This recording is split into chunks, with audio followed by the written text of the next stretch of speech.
may pasabog sa 28th Congress na tatama ng matindi at masakit kay VP Sara.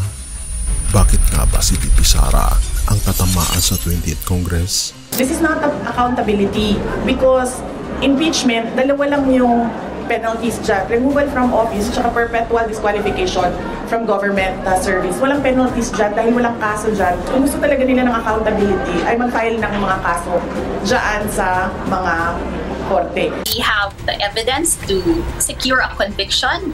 We just need everyone to be vigilant to see the evidence before prejudging the case. May napansin ka bang tahimik si VP Sara kamakailan?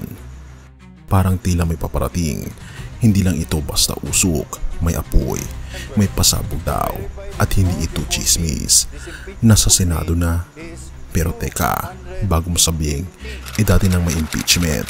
Hintay mong marinig ang twist na ito dahil habang ang iba'y umatras, may mga hindi na pwedeng umatras pa at doon nagsisimula ang sunog. May pasabog, pero bakit ngayon?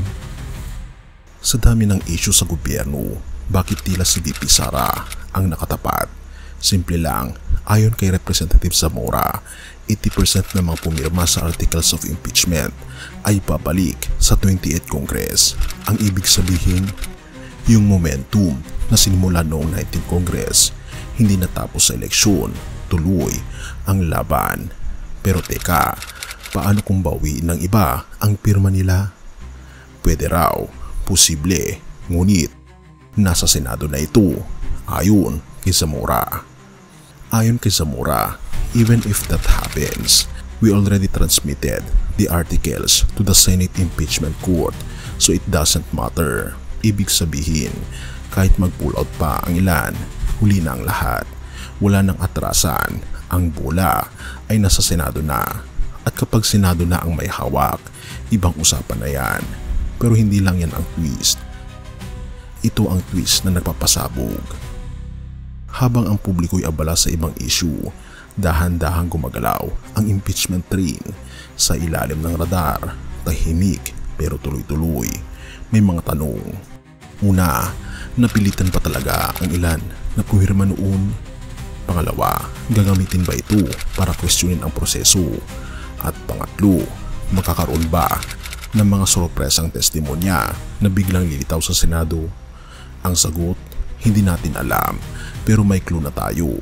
So far, wala pa namang umaatras. Ika pa ni Congressman Chua. Ito ang nakakaintriga. Sabi ni Representative Chua, wala pa raw talagang nagpahayag na babawi ng pirma. Walang opisyal na withdrawal. Wala rin kahit anong pahayag na ayaw na nila sa impeachment. Therefore, kahit may sinasabing posible ang pagbawi, sa ngayon lahat ng pirma ay valid at buhay na buhay.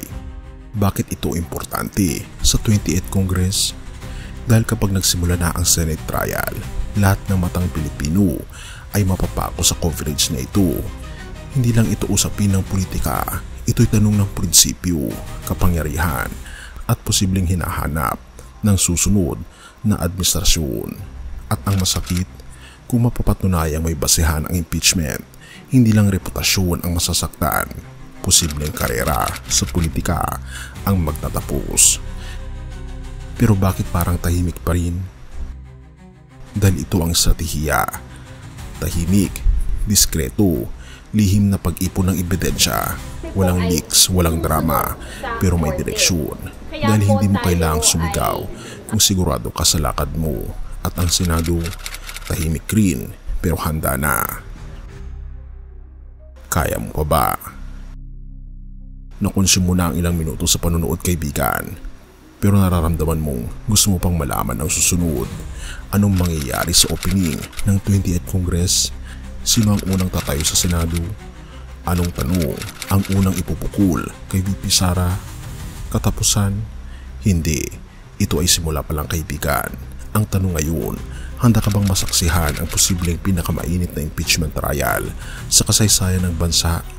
Dahil ang 28th Congress ay hindi lang basta bagong kabanata. Ito ay yugto kung saan tila may matatanggal may mga masasaktan at posibleng may pabagsak. Have mercy, O God.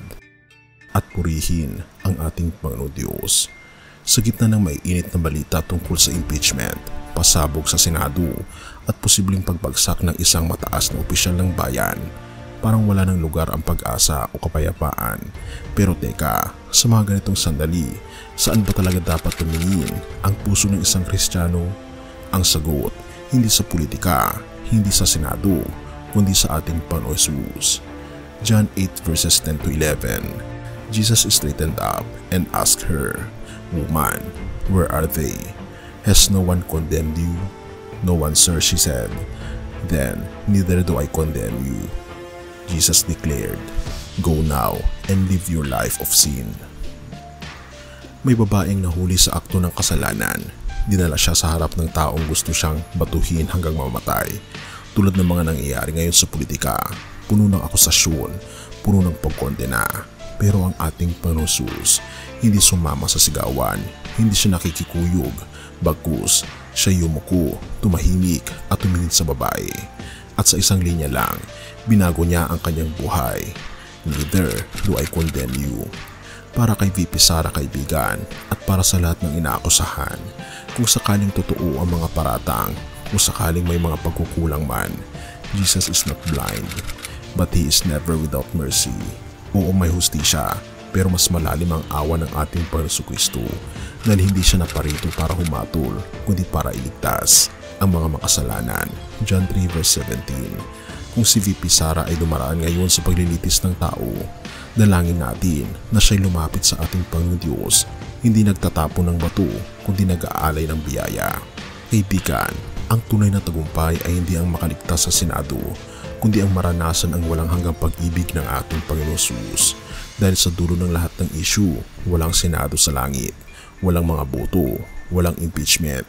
Ang meron lang ang ating relasyon sa ating Panginoon Jesus. Purihin ang ating Panginoon Diyos at tayo manalangin. O dakilang Diyos at Ama naming Diyos na makapangyarihan sa lahat, sa gitna ng kaguluhan at kagaspangan ng mundo, Ikaw ang aming kapayapaan. Tulad ng babaeng inaakusahan, hawakan niyo rin po si VP Sara at lahat ng dumaraan sa paglilitis, sa publiko man o sa puso nila. Ipaalala mo na Ikaw ang Diyos na may awa, may pag-ibig at may kapangyarihang magpatawad. Gayon din, Panginoong Diyos, tulungan niyo po kaming mga mamamayan na humingi ng kapatawaran sa inyo. Makita ang aming mga kasalanan at talikuran ito. Naway hindi hustisya ng tao, kundi habag mo ang mas makapangyarihan sa aming buhay. Salamat po, Panginoon Diyos, sa inyo pong pag-ibig sa amin at pinupuri po namin kayo at pinapasalamatan sa inyo pong kabutihan sa bawat isa. Gabayin po kami at patawarin po kami sa lahat ng aming pagkukulang at pagkakasala, sapagkat ito po ang aming samot hiling sa matamis na pangalan ng aming Panginoon Jesus. Amen. Kaibigan, kung ang Diyos ay hindi bumato, tayo pa kaya? Let us watch history unfold, but with hearts grounded, not in political bias, but in Christ's mercy that sees beyond our guilt and offers redemption.